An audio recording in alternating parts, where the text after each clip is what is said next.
Dami naman produkto na mabibili online na magpapabili sa ating gawaing bahay. Gaya na itong mga onion cutter, carrot cutter, at itong shredder ng karne. O, ikot-ikutin mo lang. At voila! Ayan na siya. Ito isa sa mga nakakatuwang product na nakita ko online. Ayan, yung paggawa ng siomai. O, at pwede rin ng siopaw. O, diba? Ang bilis. Papabilis ang buhay mo dito sa paggalan. Hindi ka na masyado may stress sa pag-prepare ng mga pagkain.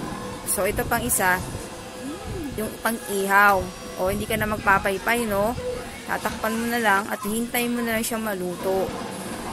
Oh, nakakagutom naman tong minuto ni Kuya. Oh, ang sarap ah. Isa pa to sa nakakatuwa. Pati watermelon, pwede ng balatan. Kiwi, pati kamatis. Saan ka pa? Wala nang kahirap-hirap. Oh, yan ah. May pang ano pa, slicer.